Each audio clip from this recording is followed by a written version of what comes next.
Hello, I am Mumudu Kajaga and this is QTV News. We are coming to you live from our studios on Caraba Avenue. Thank you for joining us. And now, here are the main news headlines. The new Minister of Communications and Digital Economy visited two institutions to gather first-hand information on the present condition of some of the institutions under his ministry. On Tuesday, President Barrow presided over the inauguration of the Gambia's first ever modern clinical waste treatment center in Farato, West Coast region. Also on Tuesday, the management of the Gambia Chamber of Commerce and Industry paid a courtesy call on the Vice President Badara Alieu Diouf and discussed strengthening public-private partnerships. In international news, as the country's security situation worsens, gunmen in Nigeria have attacked the advance convoy of President Muhammadu Buhari on Tuesday, leaving 2 seriously injured and several others wounded. And in sports news, Senegal and host Morocco make it through to the quarterfinals of the ongoing Women's Africa Cup of Nations following their second wins in 2 games.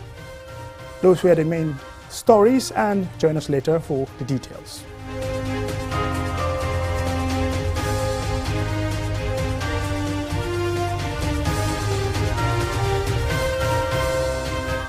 Welcome and thank you very much. If you're just joining us, this is QTV News. The new Minister of Communications and Digital Economy visited Gampost and Digital Gambia Limited on Wednesday to gather first-hand information on the present conditions of some of the institutions under his ministry.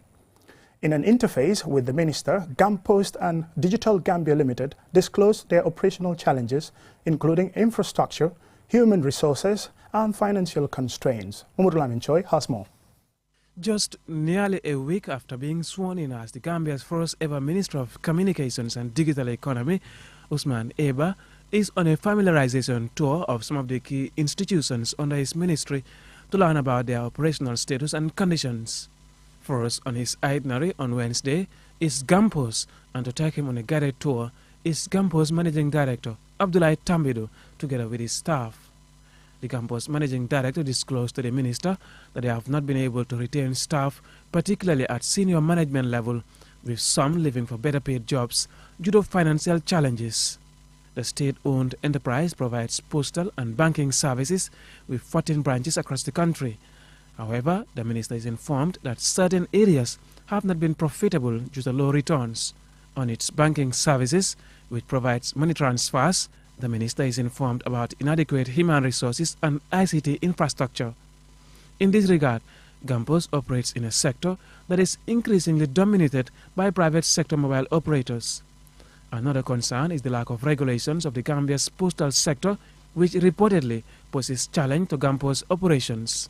The business could be viable once these factors supported by government. We hope that these challenges will have the required support of government. The Minister is also informed of the financial challenges Gampost faced during the pandemic and government measures to bail out the institution.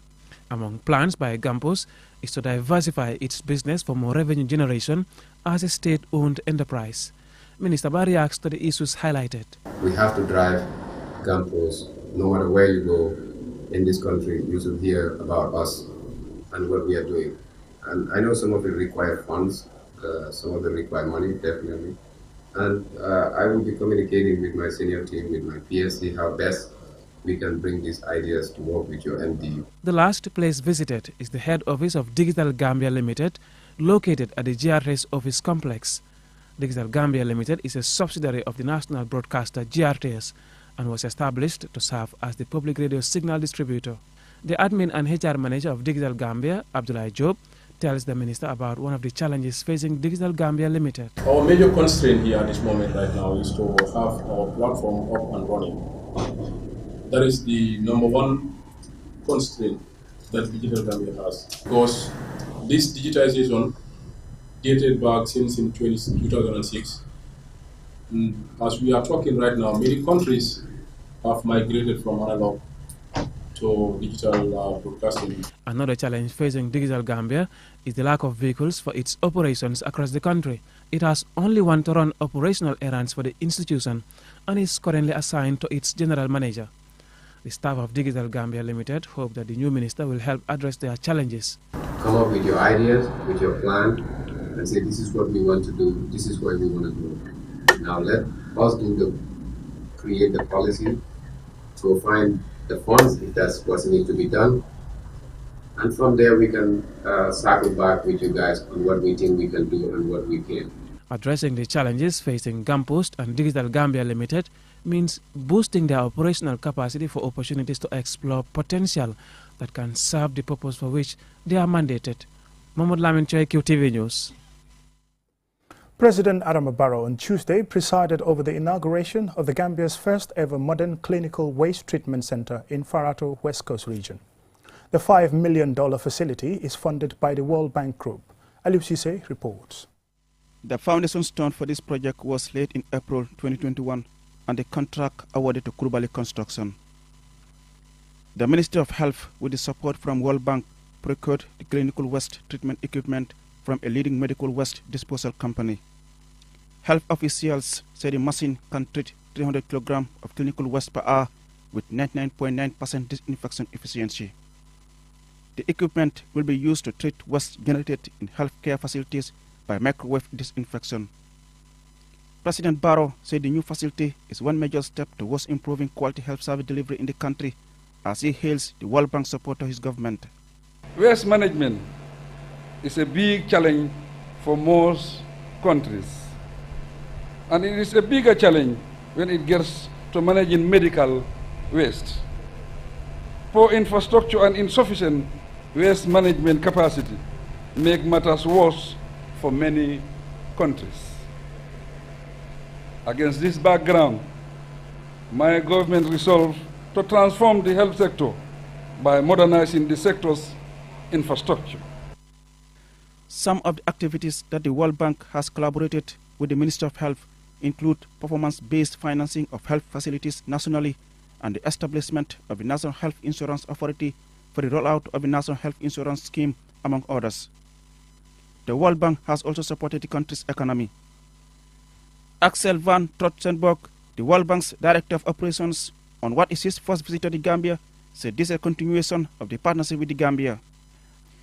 Earlier on Tuesday, during a meeting with the President at the State House in Banjul, the bank announced a $68 million grant to support diversification of the Gambia's tourism sector, empower SMEs, enhance digital economy, and climate resilient initiatives.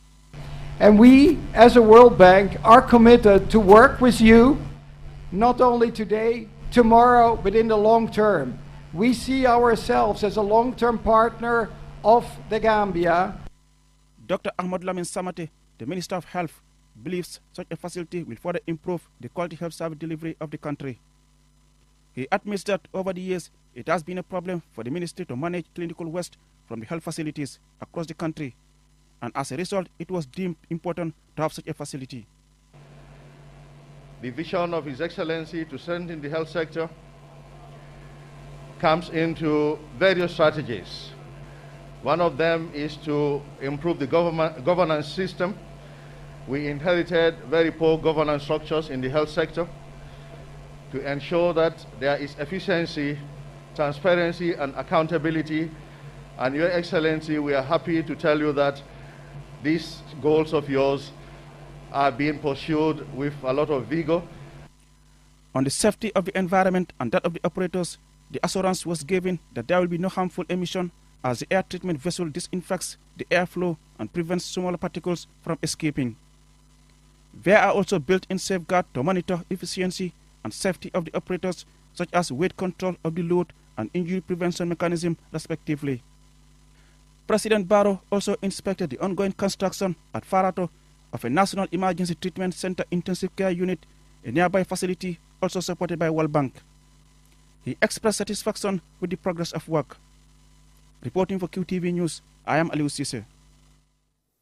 The management of the Gambia Chamber of Commerce and Industry, GCCI, Tuesday paid a courtesy call on the Vice President Badara Aliou Diouf at his office at the State House where they held a closed-door meeting with him on possible areas of collaboration with Government for National Development. More in this report. The courtesy call was prompted by the Chamber's desire to work closely with government in exploring possible areas of collaboration and to further strengthen government-private sector partnership, following the Vice President's call for more such partnerships. Given the important role the private sector, especially the business community, plays in the economy, efforts to improve government-private sector partnership are always welcome.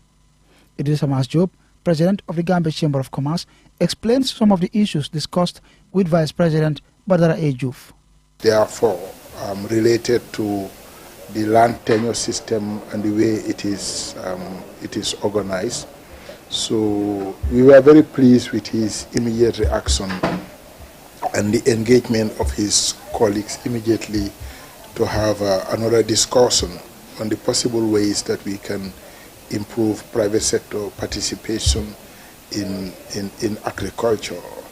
So the second thing that we have discussed was the National Business Council.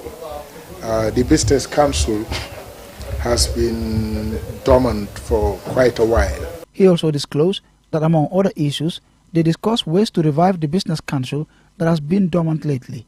Hoping that with his arrival, we would reactivate the council. Under the former Vice President, there was a time it was very, very alive. So we know that it has been overtaken by time and the events that have recently happened, political events, etc. So we are reactivating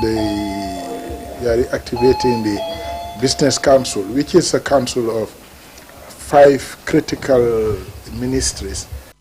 Addressing the importance of public-private partnerships, Sarata Konate, the CEO of the GCCI, congratulated the Vice President on his appointment and gave an assurance of the Chamber's preparedness to always work closely with government to advance national development.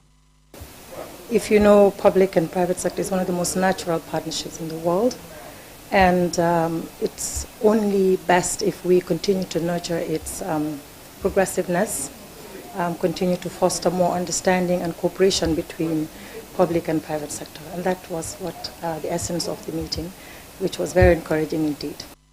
The Gambia Chamber of Commerce, Industry and Employers Association is the country's recognized private business body that facilitates business development, promotes trade and advances the interests of Gambian businesses. Ansmane Sonyasi for KTV News. Now, time to take a break, and when we come back, the news continues. Thank you for staying tuned. The biggest mobile money service in the Gambia has taken mobile banking to the next level. Now, you can link your Q Money wallet with your bank account. Yes, link your Ajib or EcoBank accounts with your Q Money wallet and get instant access to your cash anytime. No need to queue at the bank anymore. Transfer funds from your bank account to your wallet or your wallet to your bank account using Q Money Bank Link is the fastest, most secure and convenient way to transfer funds between your wallet and bank account. For more information, call our customer care on 133. Q Money, Sunyu Kalpe. Terms and conditions apply.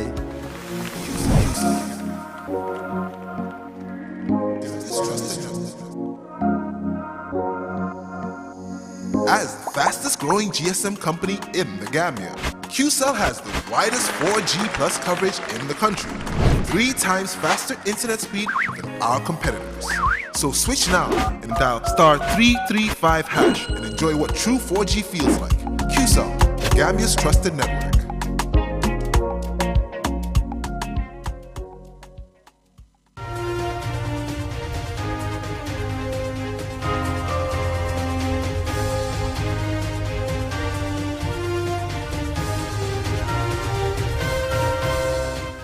Welcome back, and thank you very much if you're just joining us. This is QTV News. We also welcome our listeners on Q Radio. The Kunta Kinte Foundation celebrated Kunta Kinte Day on Tuesday at an event attended by family members and others to reflect and celebrate Kunta Kinte, who was captured into slavery many years ago. Loli M. Camara tells us more. The celebration begins with a march past along Kairaba Avenue, from the traffic lights to the Westfield Youth Monument. In attendance were members of the Kunta Kinte Foundation, family members of late Kunta Kinte, school children, and stakeholders from various institutions. The public relations officer of the Kunta Kinte Foundation, Lamin Sise, attaches great importance to the day, stating that since the formation of the foundation in 2014, their aim is to promote Kunta Kinte Day across the country. PRO Sise says efforts are underway to involve key stakeholders and are also advocating for the government of the Gambia to recognize the day as a national holiday. I feel the celebration is a celebration, but it's also a fight. To fight that it became a public holiday, and to fight that this message will reach not only to the Gambia, but to the rest of the world. The Alcalo of Jufure, Aja Takotal, is the first female village Alcalo in the Gambia. It was said at the event that the Tal family are the founders of Jufure, a small Mandingo village in the North Bank region, where Kunta Kinte was born. The village is said to have been founded in 1455 by Samba Tal, who originated from Fouta Toro in Senegal. Aja Takotal's father ruled for more than 35 years. Then, after his death, she steers the affairs of the village from 1994 up to date. Alcalo Tal thanked the organizers of the event, especially Lamin Jatta, who she said is the brains behind this important initiative and believed to be the 9th generation of Kunta Kinte's family.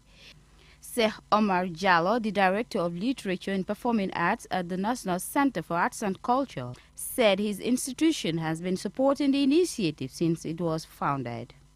Kunta Kinte, it's an international brand name for the Gambia, and it is sold throughout the world as a representation of the Gambia. Momodu Lamin Age Al-Musaf Sow, founder of the Young Writers Association, spoke about the role of Gambian youth in the development and promotion of our cultural heritage. The NCAC Act provided clauses which directly refer to what we are celebrating today. And very recently, of course, we have the Youth and Trade Roadmap for the Gambia's creative industry. Musu Drame, the national chairperson of Jinkon Association, and Sekina Chinedi, member of the African Diaspora Returning Association, both reflected on Kunta Kinte's story. According to the book Roots by Otto Alex Haley, Kunta Kinte was a Gambian man who was born in 1750, enslaved and taken to America, where he died in 1822. However, during his enslavement, Kunta Kinte was sold to an American slave owner who forced him to change his African name to Toby, which Kunta Kinte resisted. One of his descendants was the writer Alex Haley, who brought Kunta Kinte's name to worldwide prominence. Today, some of Kunta Kinte's descendants still live in Jufure and continue to contribute towards the preservation of his memory in the village by meeting visitors. Happy Kunta Kinte Day. For QTV News, Lolly M. Camara. The report by Lolly M. Camara takes us to international news.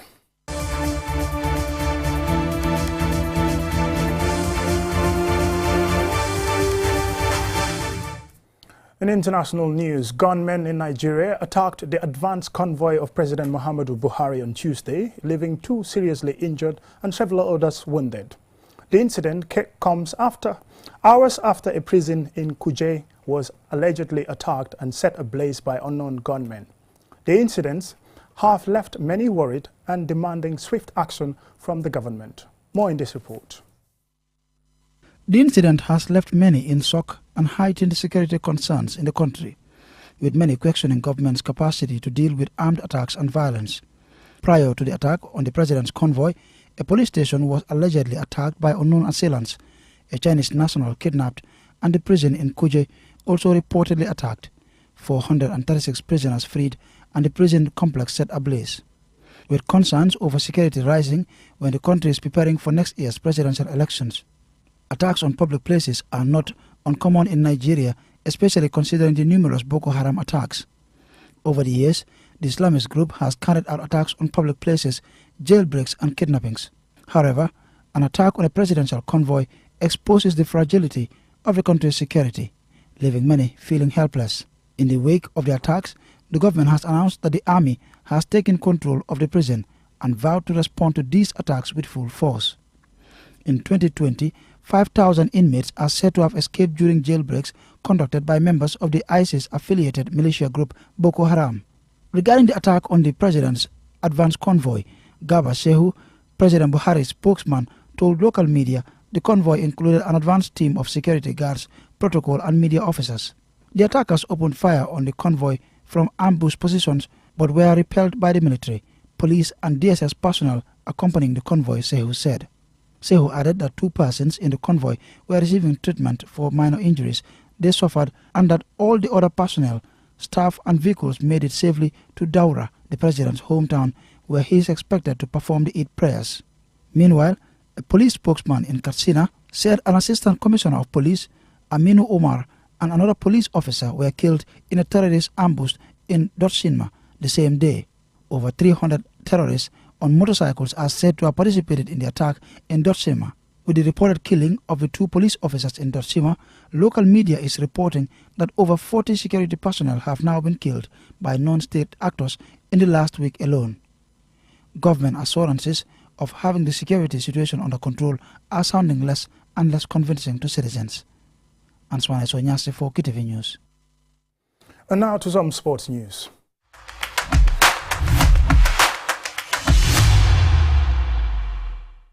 Senegal and Morocco made history at the Women's Africa Cup of Nations WAFCON by qualifying for the second round following their second victories on Tuesday at the ongoing tournament in Morocco. Omar P. Jallo has the rest of the story. Senegal won 1-0 against Burkina Faso, whilst Morocco's Atlas Lioness, for the first time in the country's history, secured qualification with a 3-1 win over Uganda on Tuesday. It was a day of penalties and VAR, which is being used in the competition for the first time. Senegal team scored the only goal of their match when they converted a penalty kick in the 84th minute by Korka Fall, who had come on only 7 minutes earlier to make her tournament debut. Following their win, Senegal sits comfortably on 6 points with host Morocco, while Burkina Faso, with 2 defeats in as many meetings, will have to win against Uganda on the 3rd match day to try to secure a best third place finish to qualify for the next round of the competition. Meanwhile, a passionate home crowd cheered on Morocco's Atlas Lioness in their game against Uganda. The home fans were in full voice as their local heroes were ultimately too strong for a gallant Uganda. The first half was very balanced between the 2 teams. Morocco opened the scoring in the 15th minute through a penalty converted, which was awarded after the intervention of VAR. Despite opening the scoring early in the game, Morocco's Atlas Lionesses struggled to impose themselves on the game as the crested cranes grow in strength. It did not come as a surprise when in the 32nd minute, the Ugandans managed to equalize through a Somaya Komotali drive. In the second half, the Atlas Lionesses tried to impose their game and up the tempo. Their efforts were rewarded when they scored a second goal in the 68th minute. The Moroccan's team captain was given the responsibility of converting a second penalty awarded to the Atlas Lionesses in the 84th minute, making no mistake to put the game beyond the reach of the Ugandans. The second Hases penalty also saw the dismissal of one of the Ugandan defenders. With their second victory in as many matches played, Morocco qualified for the second round of the Total Energies AFCON on home soil. The wins for Morocco and Senegal set up a